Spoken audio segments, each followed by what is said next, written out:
We have repeat guest, friend of the show, huge friend of the show, Raul Bolufe joining us. He is an entrepreneur, real estate investor, life enthusiast, like myself, big life enthusiast. He's a host of a podcast, Flipping Miami. Definitely check that out. I'm going to link over his YouTube page as well. The last time Raul and I spoke on a podcast interview was the beginning of 2019. And he still is, but just a young guy. The title of the show is a 26-year-old with over 15 million in REI revenue throughout his relatively short and extremely successful real estate investing career. But he's just a guy that we jive with, and I'm going to open it up to him for how he's been the last year and a quarter. But he actually had a post on Facebook, just the origination of this second interview. He had a post on Facebook that I jived and resonated with, pretty much saying along the lines of ego is the enemy, which is a popular Ryan Holiday book, big stoicism guy like myself. But Raul was nice enough to link up. I'm going to be doing an interview on his podcast in a couple weeks, and I appreciate you and appreciate you coming on, man. Yeah. Thank you, dude. Thank you. Appreciate it. Yeah. We're talking about that post, and I was saying like, I wanted to get on Facebook and start posting some of the stuff, and it worked out. I love it. Mm-hmm. So thanks for having me on, man. A pleasure and a privilege as always. It's interesting, social media, man. It's like you might not have conversations every day with people, but your reticular activating system, or your mind that has like infinite space and memory, just like you kind of like stay in touch with people. So we hadn't talked in depth on a Zoom call since we did the last podcast interview, but I kind of feel like I know what you're moving and shaking, traveling. Right. I know you had some posts a bit ago about like renewing focus, renewing energy on the business, like maybe some stuff, maybe you got distracted at some point. And that's kind of like a big principle or a big facet of the book Principles, which I loved reading a couple years ago, where most people think success is just like a straight diagonal line. Everything's supposed to go perfect. Revenue is just supposed to go up incrementally 10 to 15% per year. One thing that was vastly reassuring for me was seeing the graphic that Ray Dalio had of success is actually like the shape of like a pig's tail, where you go up, up, up, you face some type of obstacle or struggle. As you're going down, it forces you to acquire new skills and really go out of your comfort zone. And then you allow to go higher and higher. So that's kind of success. And that was reassuring for me in my own personal journey. I think it was like that towards the end of 2018 when I was jamming on that type of stuff on podcast and content and stuff. But I know Raul has had some of that. Yeah, he's got a bunch of cool stuff going on. I don't want to go a ton into his intro because the first interview, which is on our page as well, we kind of go through that for the first half of that. So I kind of want to bring fresh info and content to you guys. So what does a day in the life look for you right now, man? We're recording this on April 22nd. Quarantine. Yeah, quarantine is in full effect, even though some of the southern states closer to you are starting to open up and things like that. But what's the day in the life look like, man?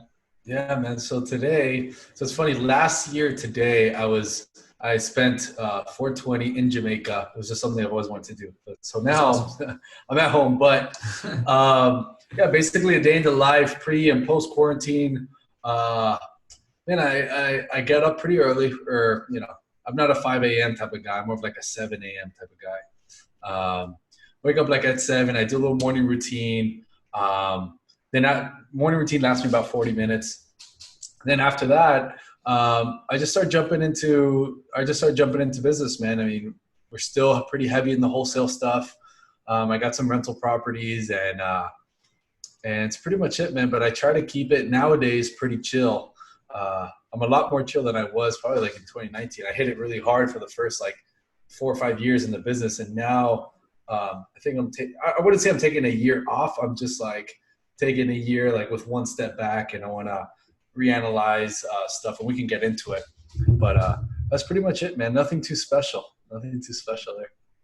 Very cool. Yeah, I'm a huge morning routine guy. Put out a lot of stuff around that and habit formation and self-automation in our stuff. But I think it's mostly for me. I just need 7 or 8 hours a week. I'm not the smartest guy, so my brain probably needs the time to relax and chill and get some energy back, plug in and recharge. So I can do the 4 or 5 a.m. wake ups, but I need to be going to bed at like 9 to do that. I did that like 2019, first quarter of 2019. I was like a 4:30 a.m. wake up guy, but I was like crawling into bed at like 8:30. Oh, that's not bad. Yeah. But I want to start here before we dive into kind of this year, which is interesting. A lot of successful companies, businesses, entrepreneurs have a year where they kind of like pause, like instead of being inside the chess game, they might put the chessboard down and they're kind of just analyzing all the moves. So revenue, the biggest like lead lag indicator, might be stagnant or even go down a bit, but you're setting yourself up for a bigger come up or more success, more revenue, whatever you want to call it, by doing that. So we'll definitely dive into that. I do want to get a few specific questions answered just from the last interview we had. I was just peeking through it, and it looked like there were a couple questions on there. And guys, Raul definitely has a lot of deals that come in from the MLS. If you saw that, if you saw his last episode and things that he put out there or puts out there. So a couple specific questions that he had. It's really around the B2C transaction. Okay. So I'm just going to read a couple questions here straight from our last interview. And it's pretty much around, the first one is pretty much around what type of language you use when you're marketing the property, talking to buyers, when you're assigning that deal to an end buyer when it's on the MLS. So as far as language, you mean like in the contract, or like, let's say we send out an email blast or text blast? Is that kind of what you mean? I guess we could talk on that as a whole, like a broad stroke, but I think that maybe if you're just, I think they may have meant specifically if you're one-on-one talking to a buyer. Like if I had a property under contract on the MLS and I was selling you that contract as a buyer, that buyer would see that on the MLS for a different price with the listing agent, stuff like that. So maybe just and a lot of these we can just answer with a broad stroke. Yeah. So I definitely mentioned it, man. I don't think it's not going to be a secret. Most people have access to MLS. So for instance, let's say I got a deal on MLS and I'm trying to sign it to you. The conversation will look something like, hey, Carlos, man, I saw that you bought this home on 123 Main Street. This is another one that we have for sale nearby. It is listed on the MLS. I do have it cheaper, or it depends on the deal, obviously. But let's say that it's listed for 100. I'll be like, look, I am selling it for 92. I have it under contract. And so the agent on the MLS is not going to be involved. It'll be directly with us. Is that something that works for you? Something along those lines. Got you. So you're kind of getting the agent out of the picture. Yeah. Definitely be the one up front that takes the agent out of the picture. So it's a little bit more smooth from the long run. Very cool. So that directly answers the next question here. The last question, someone said they love the MLS strategy. They want to get a little clarity on how exactly you get paid on that deal. So running with that same example, or I guess this is the example. If you're buying for 80, you get the property under contract for 80, and then you're selling it to another investor for 100. And this is directly from the comment, but it said, Raul said to put the buyer into an LLC. And then does the buyer take ownership of that LLC and you're selling your interest in it?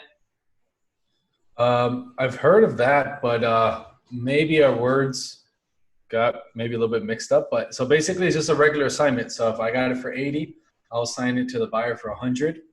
And in like my little MLS ninja style of doing business is we will also get a commission on that 80, and that'll also be a little paycheck for us through our brokerage. Gotcha. So I hope it answers it.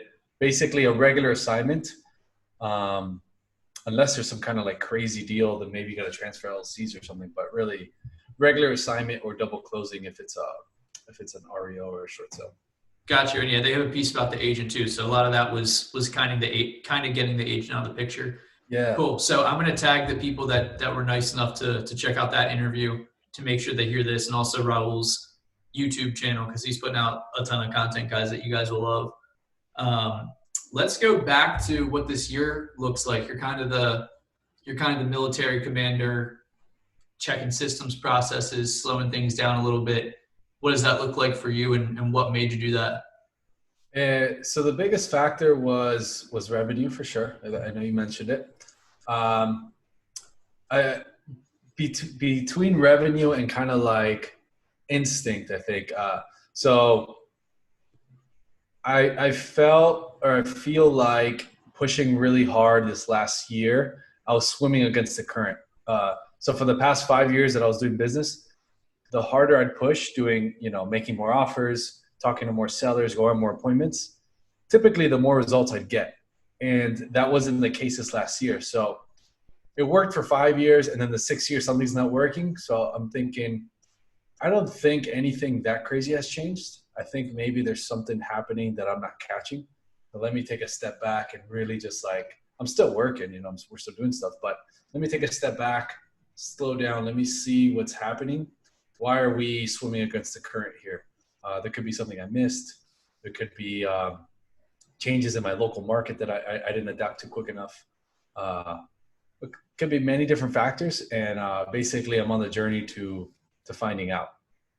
Is through revenue and through kind of like that weird little instinct of I'm pushing, I'm doing all the right things, but I'm not getting more results that I used to get.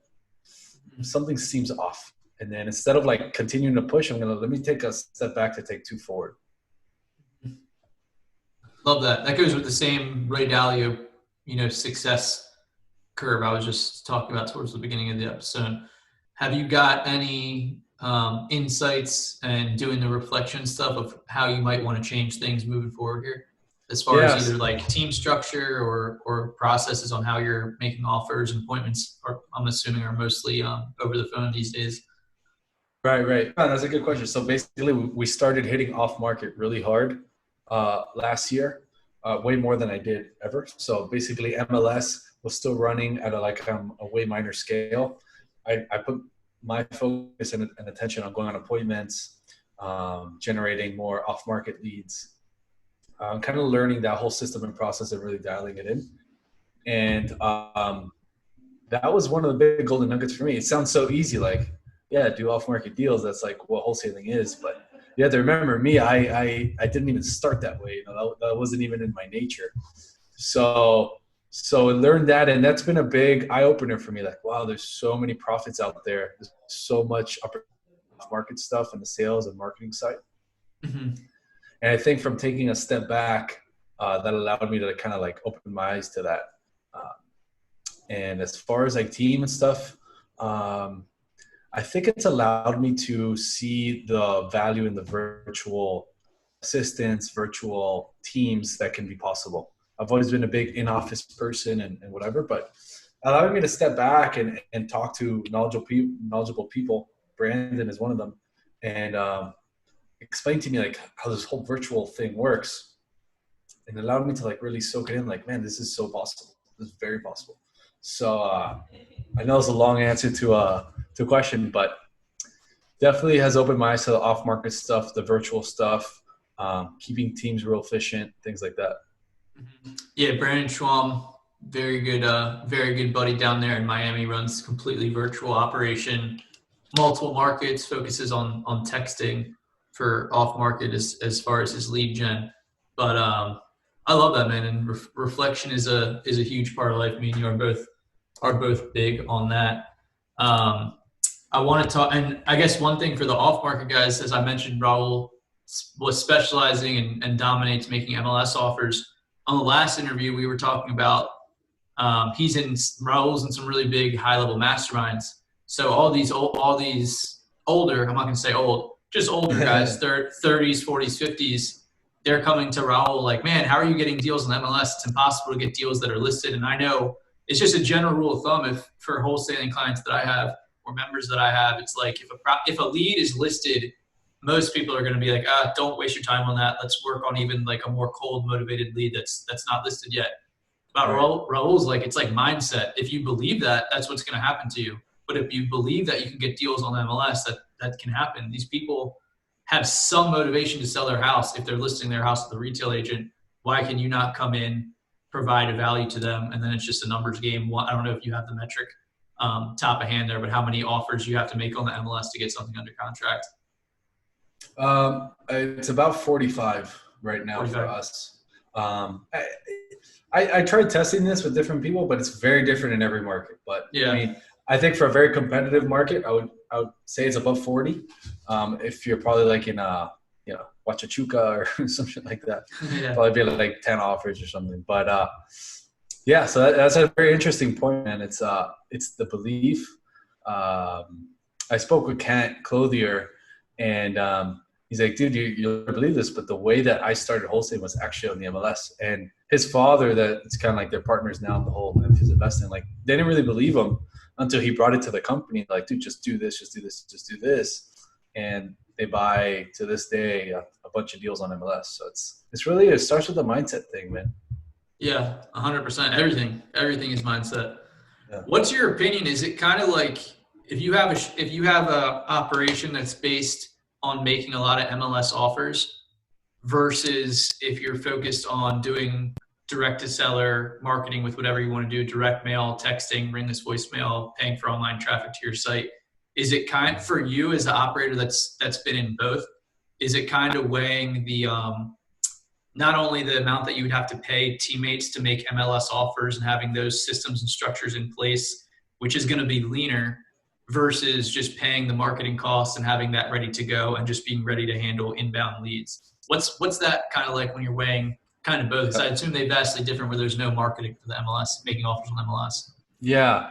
I would say that if you're the type of person that enjoys the sales and team building, Wolf of Wall Street type of style, that MLS might be for you, because unless you're doing it through like some kind of virtual assistant model. But the way that I built it was I had commission only agents making offers on MLS. So, there was no salary or anything. It was just commission. So, you got to keep these people motivated. You got to make sure they're making their offers. You got to hold them high account. It's a very high accountability business model. And although the numbers do play a big role, like, okay, let's say you send 45 offers, you get one under contract. However, it's very easy to send higher offers and get more deals under contract and ruin the numbers. So, you could increase the offer 10K, and from those 45 offers, you might get 10 deals under contract. And then on paper, the acquisition looks like he's a rock star, but really he's paying too much and we can't sell any. So it's a very high accountability, high management frame. So what I learned is so is the off-market stuff.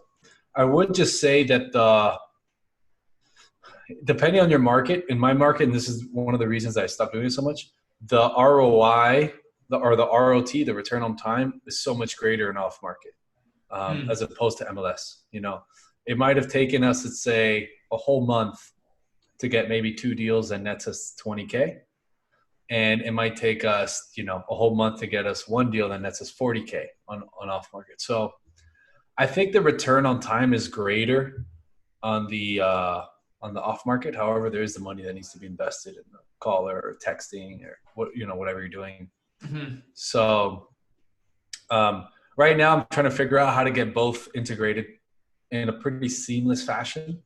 But I know one's going to give. I know I'm going to do less MLS deals if I focus more on off market, or vice versa. It's I don't think it's very possible to have both completely running at 1,000,000% maximum. Mm-hmm. But yeah, I guess that'd be the best answer. If you like the high accountability stuff, an MLS thing might be a pretty good thing to look into. Yeah, I love that. So it's more of like a teeter-tot situation instead of like 2 things rising at the same time. Like the more you put into MLS offers, the better you're going to be with your lead gen and marketing for the off-market stuff. That's cool. And I love that you use the metric return on time, because speaking of Kent Clothier, he had a post for his 50th birthday. Awesome. And it was like, dude, I have that in as part of my morning routine. I have a little box of pictures, like images and videos I watch, and I added that like a month or 2 ago. So I literally look at that every single morning, that post that he had. Awesome post. Really good post. Time is, I think the quote is, time is the only real currency. So I love that you use that. When I asked you something with that, when I was talking straight, money numbers, you start with the return on investment and analyzing both avenues. So that's awesome. Yeah. And I mean, I guess, for those of you guys listening and it's you're starting or whatever, I mean, you'll quickly realize how valuable the time is. And forget life. I mean, obviously time is very important, but in business, I was spending so much time training and hiring new acquisitions people, and we just weren't getting the return for it, you know. And as opposed to if I was just spending my time going on 10 appointments, I was getting a return. So you got to just start valuing those things and seeing what, you know, where you spend it, where you get the return, what fulfills you, things like that.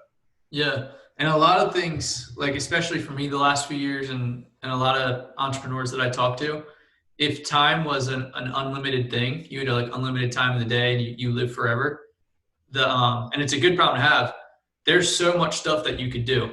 You could be doing all this stuff, all these different projects, things like that. The problem is that's not true at all with time being infinite. That's like the only thing that's not even close to that.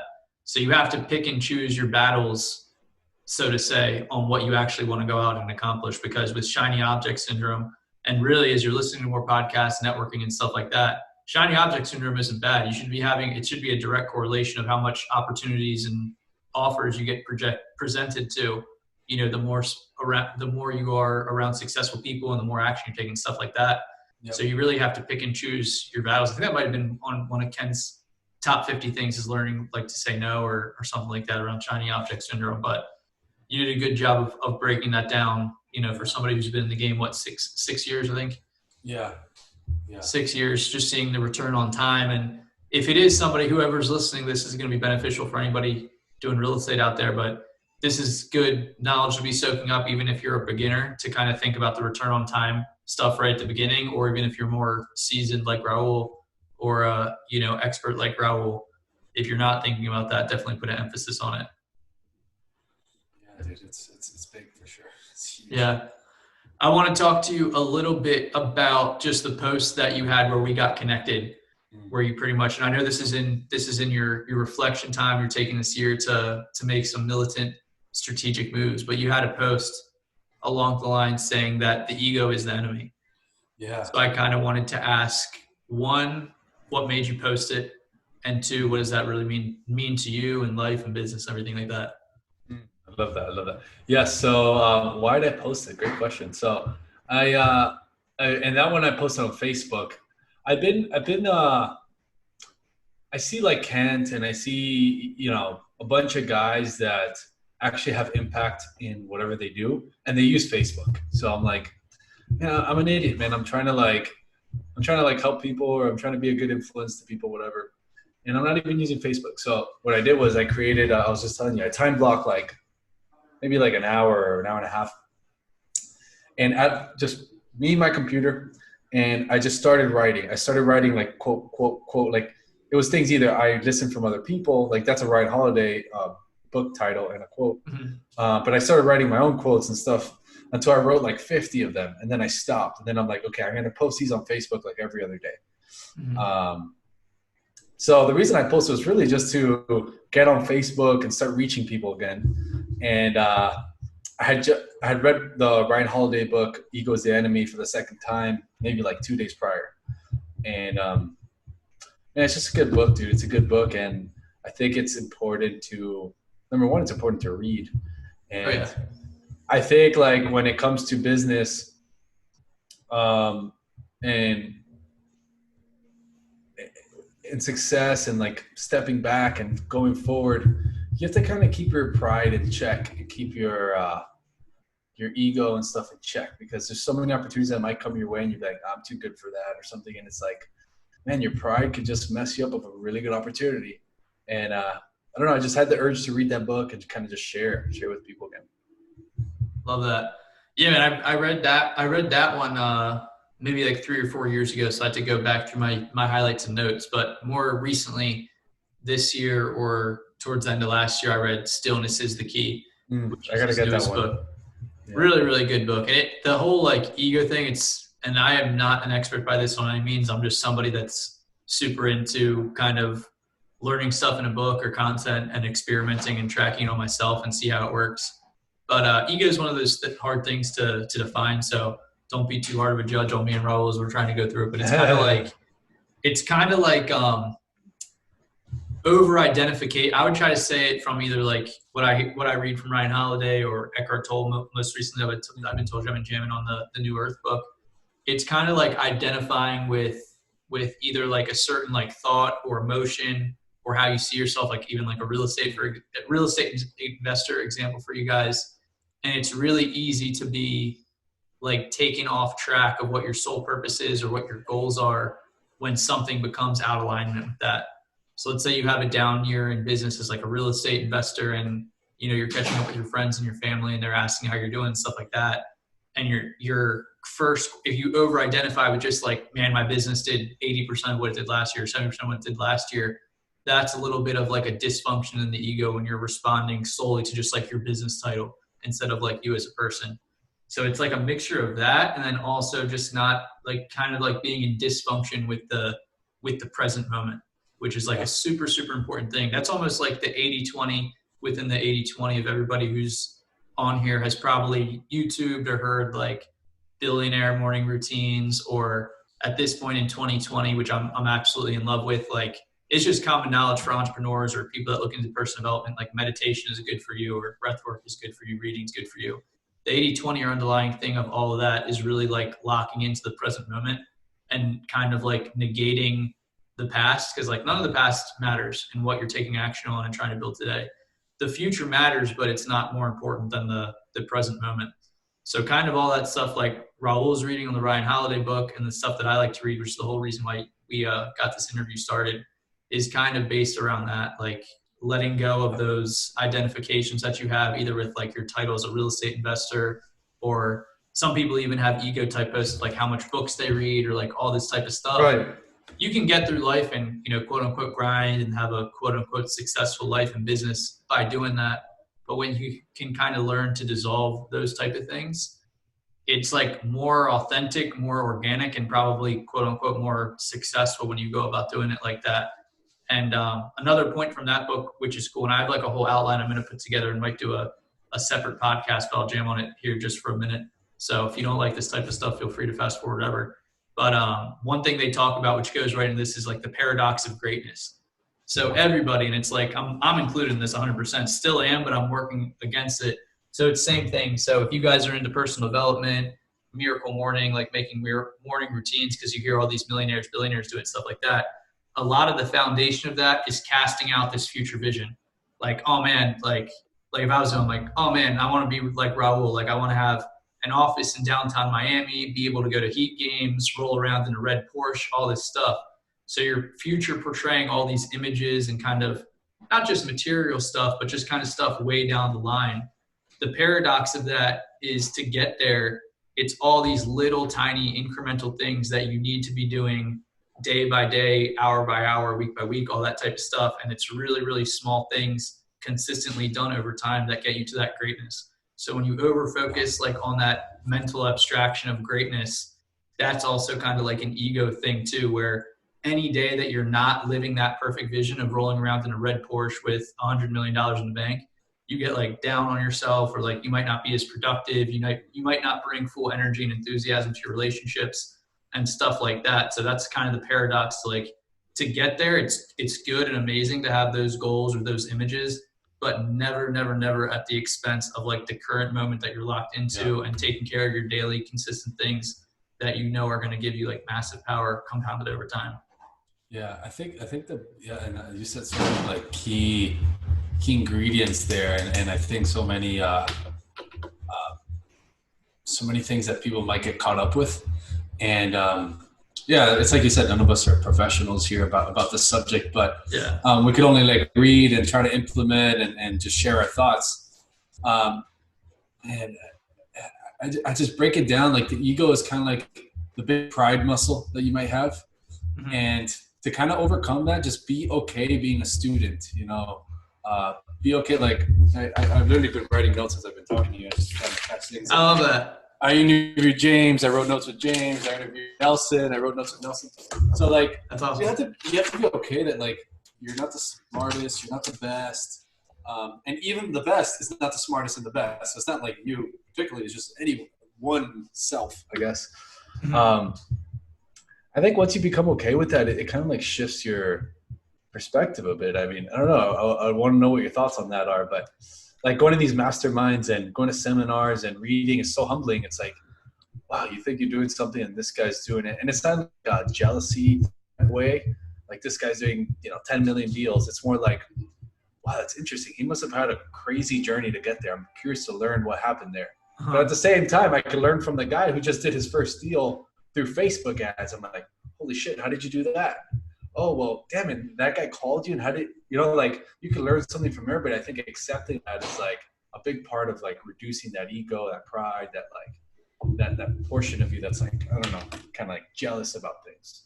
100%. And that's the first, when you first started having that last clip there, it's 100% true as far as like, where's the foundation that you're taking that action from, whether it's more of like an ego driven thing where you might, you're kind of like, big pride, stuff like that, versus like genuinely trying to learn. And it's kind of like an afterthought of like the money or whatever type of success that comes in from that. So that's interesting. And another huge commonality amongst quote unquote successful people is you're like always learning. And I'm the same exact way, and a believer that I can learn literally any single person in the world you can learn something from. Everything, bro. Everything. Every single person you can learn something from. So that's kind of how I am. And like, one thing I kind of think I innately do is like, I try to learn that one thing. And this is going to be more so towards people I kind of want to base my life around, whether it's lifestyle design or the relationships they have, or like how they are with their wife and kids or stuff like that. So when I'm future pacing that stuff,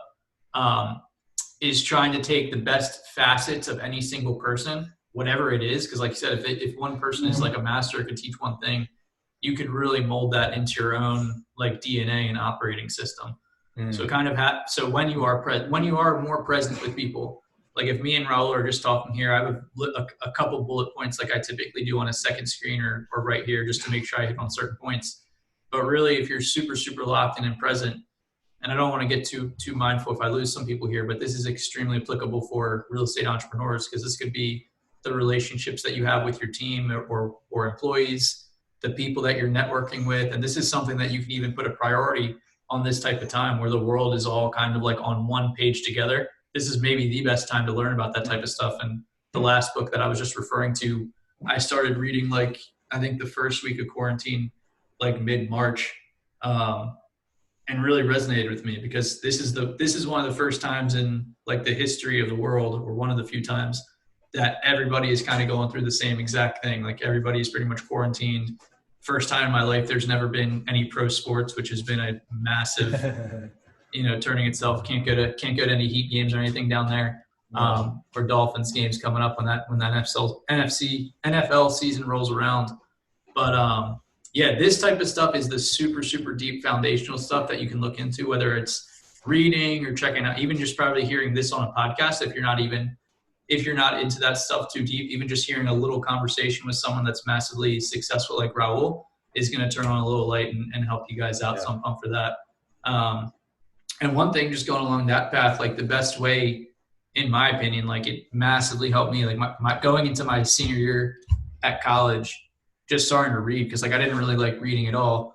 Read my first book from that was given to me indirectly from the CEO of InvestorFuse, Dan, before I even knew who he was, which is a crazy, like how the universe works, but was Think and Grow Rich. And that put me down like a huge rabbit hole of like life optimization, learning about the subconscious mind, all that type of stuff. So I would say, stemming from this interview, just chatting with someone super, super high level like Raul, who's also a life enthusiast and puts that type of stuff before business and work and all that stuff, type of stuff, which I try to do, and I try to speak into existence, is that type of stuff. If you do have extra time, be reading books, listening to podcasts along those lines, because that's the best way to change and kind of like automate your behavior and the actions you're going to take. And if you take it a step deeper, learning about like ego, high level spiritual type books, you're almost getting a level even deeper than that, which is really, really cool. Yeah, dude, be a student, man. Just be okay with people know more than you, and that's okay. That's part of like the life. It's part of being like the present person that you are, And I think the sooner that you can like appreciate that, the sooner you're on the way. I don't think there ever is, or I think Ryan Holiday even talks about it in the book. They're like, there's a portion of ego that's good, a portion of you that's competitive, a portion of you that has that will to achieve, a portion of you that doesn't take no for an answer. That little part of ego can be good. It can be destructive, but it can be good. So it's just kind of like that little balance, and it's just you're just a little fucking journey, man. The journey, just learning and little by little letting yourself go. And I don't know if it was Gandhi that said this quote. I think it was like think, say, do what you want, even if it goes against like, even if it hurts sometimes. Being honest or acting a certain way, that is a good way. I think that it's helped me to kind of get a little less prideful and things of that nature. 100%. One thing that you're big on is taking imperfect action, which is something that's like something in my own internal operating system. I intentionally program that thought in there and do it a good bit, but it's something I'm always going to be improving on, just because that's human nature, is to go like, least path of resistance, be as comfortable as possible, stuff like that. What are some things on your plate moving forward? You kind of have this strategical year coming up. You're chilling at home more. You're not in the office in downtown Miami. What are some things that you see the last 3 quarters of the year here that you're like, damn, I need to take action on this certain thing or direction, but I know it's going to be uncomfortable, most likely going to be imperfect, but when I come out of the tunnel on the other side, I'm going to look back and be so happy I did it? Yeah, that's a good one. And this is a good time to like think of that stuff too. So I think the podcast was one. So I had started the podcast like a year ago. I did about like 30 episodes. And then I kind of stopped. It was just, I just didn't stay consistent with it. I kind of gave up on the idea. And then, so restarting that has been kind of a small, I'd done it before, so I had a little bit of fear, but not much. And so that's one project that I'm excited about, that I got to learn different things. I got to reach out to people. I have to set up more systems and processes, kind of like a little project there. So I think the podcast and the YouTube channel that I'm kind of like relaunching next month is something that is one of those projects I'm excited about, and really like keeps me in check, that things can be a little challenging out there, and it's kind of fun. Mm-hmm. What was the intention, real quick? What was the intention behind launching the podcast originally, and has that intention pivoted or adjusted at all as you're redoing the kind of relaunching and kicking stuff back into high volume as far as episodes you're putting out? So my intention when I first did it was always to stay connected and give back. If you don't, all my good friends are not in Miami. You understand? Like, if you want to be with high level people, they're not always in your backyard. Mm-hmm. So what's the best way to connect and give value is, get on a chat, or call them, phone call. And sometimes you might even go through a genuine phone call path. Let's say you have a call with like, a good buddy. Let's say you call Brandon tomorrow that he lives in Miami, you live down here. Sometimes it pays to record some of that stuff and put the value out there. So that's kind of like the way I thought of it. And I wouldn't say it's changed. I would say that it's still the same. And now it's just a little bit more amplified, because I'm like, more than ever, I think the community, the people who are kind of like-minded should be together, just kind of keeping each other afloat, right? You might have a bad day, I might have a good day, be like, yo, dude, come on, get up. And these types of things. So I think the reason I did it was to connect with good, like-minded people and to give back. And it's still the same reason. I just now, the business was taking a lot of turns, so I had to like jump in there. And now, I think I have a little bit more time, and I enjoy doing this so much. So I'm going to like really focus on it a bit more. Yeah. Love that. Business wise, I'm curious. I love the answer there too. And where this whole interview, we've been talking about ego and mindset and what your behavioral programming is like. So the very first thing he said and repeated was that the intention behind the whole thing was being able to connect with people, and just virtually, the United States is your backyard when you're able to set up virtual, whether it's podcasts or masterminds or anything like that, you have the power to do that. So that's very chill. I want to ask, I can't remember if I asked this on the original interview we did last year, but if you're like I think it's the book Traction or whatever, where it's asking the different types, whether it's like a visionary or integrator. You definitely seem like a visionary, but has a high emphasis on the integration or something you're looking to improve on. if you're familiar with that book or those two archetypes, how would you kind of break yourself down in that regard? That's a good one. Yeah, I've never been asked that way, but I like that. So yeah, I mean, I would definitely say I'm heavier on the visionary side. Um, it's funny because my business coach, and I told him like, his name is Brett. And I said, Brett, because he's a visionary, but he's like he coaches on P&Ls and strict financials and expense management and these types of things. And visionaries are, people who like to dream big don't really care about that shit. So I'm like, Brett, dude, I love thinking big. Like I love thinking that I'm putting things together. That's kind of like why I ended up here, and I've messed up or whatever. But I love the thinking big and the team and but sometimes I feel like now I have to think so small. I got to think about a $300 charge per month. Like that doesn't allow me to think big. So the reason I say all this is I'm a visionary, kind of like by trade, by nature, who knows why. But I think that I could put it on an integrator cap if I had to. And I might not be as good as an integrator by nature, but I think that in the past 2 years, I've been learning to put on that integrator hat more often and reading the P&Ls and covering financial statements, expense sheets, and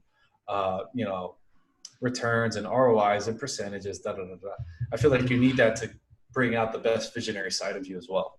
Yeah. So, but I would say 80-20, 80% visionary, 20% integrator. Unless like shit's going bad, then screw the visionary guy. I'm gonna go in and be an integrator. Yeah. I mean, I'm kind of the same way. I kind of have like my AA or bachelor's degree in more integrator number type stuff, but I'm more so am studying to get my master's or graduate degree on more of the qualitative stuff, human nature, human relationship, and visionary and being to cast out that stuff. I want to ask quickly from that point, what does your team structure look like currently? I know that's kind of a beginning type question for a typical interview, but we're making this one super loose.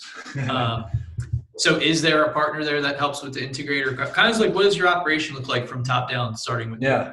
So me, right now, I'll kind of get into it. So it's me, then there's Lewis. Lewis is more the integrator. He's also was a good friend of mine from high school. And he studied an attorney, and he's like, I don't want to practice law. I need some help with the business. I like what you're doing. I'm like, all right, cool. So Lewis always kind of been like very studious minded, things like that. So the integrator side. Then we have one VA that does a lot of like calling, lead management, prospecting. We have another VA that does some like ad type work. And that's pretty much it. Oh, and then we have realtor Stephanie, that she does all of our listing. So that's what 1, 2, 3, 4, 5 person team. And basically I'm doing most of the sales right now. Very cool. Yeah. Very cool. So staying pretty lean there team wise. Raul stepping into not only the visionary role, but more so on the acquisition and sales side as he's setting up his master plan here moving forward. Being able to just design his own life and business with putting the life enthusiasts first. So if you're reading his intro, I forget where I saw where it was laid out like that, entrepreneur, real estate investor, life enthusiast. Yeah, but he's working towards Instagram probably.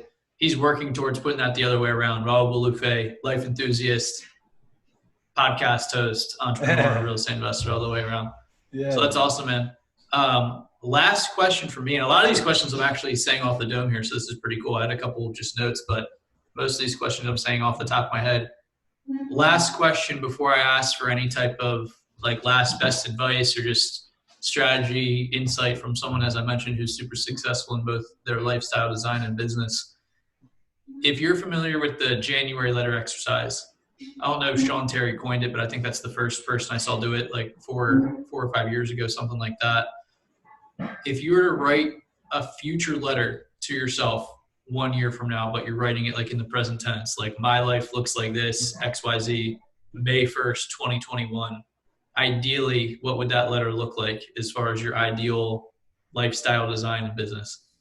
Very good question. Very good question. So, I remember seeing that in Sean Terry's course. I think a ton of us probably has done his course. He's an OG. He's an Yeah. OG for sure. So what would it look like? Good question. So I have a similar thing that I write. I actually have it written probably in my room there somewhere. Clarity is something that let's keep it playing. Clarity is something that's like big for me. You know, like I think being extremely clear every single day about my finances, about where the business is at, about where my relationships are at with family, friends, things like that. So it's kind of hard to quantify clarity, but that's like literally at the top of my list. Like I am, it says, and it reads like that. I am clear on my mission. I am clear on my finances, and I'm clear on my relationships. So that's like the one that comes to mind first. I guess you could take that as you will. I'm sure everyone has a different definition on their clarity. As far as business, things have changed so much, like every month, every week. So it's kind of hard to say, but I would like to be involved in the wholesale business still. And I'd probably like to be, I like to be doing more high value activities, kind of like the sheet that InvestorFuse has, like the $10,000 an hour type stuff. I'd like to be closer to the $10,000 an hour type work. I'm probably right now like the $1,000 an hour category. So to break it down in a simple way, I want to be closer to $10,000 dollar an hour InvestorFuse catalog thing. And I'd like to be really clear daily, like what's going on with finances, like literally what's in my account every day, what's in the business account every day, what's coming in every week. You know, when's the next time I'm seeing my mom? When's the next time I'm seeing my dad? Like things like that. Yeah. Yeah. I don't know. I know it's a little unbalanced answer, but no, not at all. Clarity. I talk about that type of stuff that we've been jamming on. You move closer towards clarity. So when you're calculating your ROI or ROT, return on time, as Raul quoted and trademarked earlier in the show, it's something that's unquantifiable, the clarity that you get. But it's more so kind of like a lead indicator to the lag actions and results that you'll have. You'll probably be moving a lot looser, a lot more enthusiastic, and then be able to have more creativity and output in the things that you do. So that's kind of my cap on to Raul's answer, my interpretation on it. Yeah, dude. That's a big one. Also, I mean, I want to get closer to 10% body fat as far as health. Oh yeah, dude. Yeah. I am no expert, but I just love doing that type of stuff and track all those metrics. Literally on a habit tracker where I track my body fat percentage every single day. And really going back to that 2018 was for me was like the year of belief. Like, okay, I want to have these goals of getting to a certain body fat and finishing a certain Spanish course because I grew up Spanish but don't know Spanish. I finished the course. It took me 2 years instead of 1. Wow. Which I just finished it. So I'm like dangerous in Spanish, but I'm at the point now, if I'm asking myself about the question of being uncomfortable and why I've had kind of like intuition of like visiting Miami or moving to Miami, as I told our CEO, Dan Schwartz, is that now I'm at the point I finished this great course. Now I just need to be having conversation in Spanish on a daily basis, even if it's just me FaceTiming my mom for 5 or 10 minutes. Yeah. But the year 2018, if you're talking about getting to a certain body fat, it's literally all about consistency. Yep. And breaking it down. That consistency gets down to like decisions you make in the moment. When you're tired or fatigued or stressed out, you make the decisions that aren't going to consistently get you there. In the case like body fat, that might be like eating something. Not saying cheat meals are bad. You should definitely program those in for your own sanity, you know, wherever you're at and keeping you happy. But like when you are locked in and do your meditation consistently and stuff like that, you're able to make the most logical and decisions that are based on the plan that you want to go on. So dude, I would be happy to show you my setup and do stuff like that. And that's another thing, talk about valuing your hourly tasks, but you can outsource or automate some of that at some point, whether it's getting like a meal prep chef, or some type of delivery service. I've kind of mixed and matched a few things, seeing how I like them and do a little bit of a minor cost analysis, stuff like that. So that's definitely something that you can do. Accountability is a psychological forcing function too. If you have as you're doing your P&L and seeing how much money you want to spend in your own personal life stuff, getting like a trainer or like some type of accountability coach. I mean, those are the two biggest 80-20 levers there. But I would say the 80-20 of getting to a certain body fat percentage 100% is the nutrition. If it's not like 90%. Oh, I like a million percent. Yeah. I mess with some of the meal plans and things like that. And I still have a meal plan till today. I have all my dinners delivered every single day. And I had my lunches delivered through a different company too, but I'm testing out cooking a little bit and stuff. So it's kind of like analyzing MLS offers versus direct to seller. Yeah. I like that.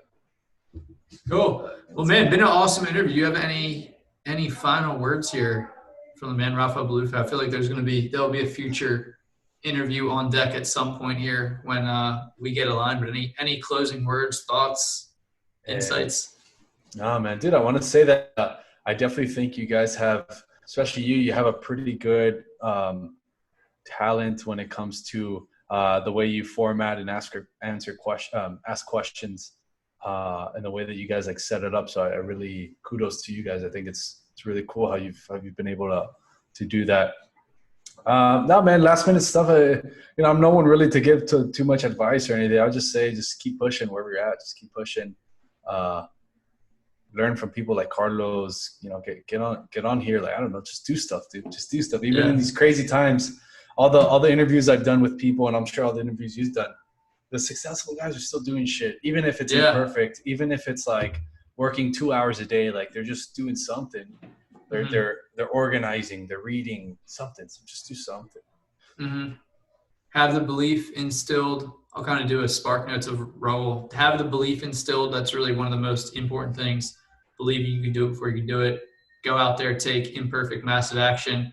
Definitely appreciate the kudos. As I said, most of this, ironically, was just being super, super present in the moment where it's kind of like being in the zone in sports or basketball, stuff like that is really what I tap into when I'm talking about this stuff. Because honestly, I have questions here just from the last podcast that I wanted to answer, so I could kind of like, even like relationship building that we were talking about before this, I can kind of like surprise and delight these like 3 or 4 real estate investors that commented. They have no idea who I am probably, or like I really don't know who they are, but I'm going to go and tag them on this interview so they can hear that, even though it was like 1.25 years ago. But besides that, all the questions that Raul said were completely off the top of my mind, but it was really from me just being present and in the moment. And that's when I think it's the best type of interview, when you tap into that stuff and are extremely present and focused in the moment. It kind of comes out of you like a sports player in the zone, or they say they're like unconscious or whatever. That's the type of thing that you can tap into and flow state. So genuinely appreciate the kudos there. Yeah, dude, that was awesome. Flow state. There's a book or something about that, but definitely it's a thing. It's a thing. Yeah, 100% a thing. Also, just as a disclaimer, we are not doctors, scientists, or lawyers, so please consult with your lawyer or doctor. My lawyer's roommate's just walking up the stairs here, which is funny. Funny. So yeah, consult with them. But awesome podcast. We definitely like to keep it loose and authentic here so that you guys can get not only tactical real estate strategy advice on tools and stuff like that, but really what I think is the 80-20, which is really building the social proof, which is essentially viewing and hearing someone from success that's successful to building the belief that you can do it. And then you're just taking tiny measurable actions every day, taking that a step farther by tracking that type of stuff. Like me and Raul are just jamming about on the body fat and doing your Spanish lesson and stuff like that. So a lot to take away here. Feel free to shoot a comment or hit me up you can just shoot me an email, carlos@InvestorFuse.com. Social media, I'm there, but don't have my phone on me a ton, so a little bit more of a delayed response there. Oh yeah, and what's the best place? I'll put your YouTube in the description, but what's the best place for someone to reach out to you? Instagram, I would say, is probably the one I'd respond to the most, which is my name @Raul Bolufe. And on my website, raulbolufe.com, you can subscribe to little newsletters. You can see the podcast and stuff there too. But if you want to reach me, Instagram is best. Awesome. A pleasure and a privilege, my good man. Hopefully we get to link up with the Miami homies, Brandon and everybody down there here soon. Once Corona season's passed, I can fly down there. Let's do it. Awesome, man. Appreciate you guys. Definitely leave a review and subscribe to Raul's YouTube that I have in the show notes. Love it.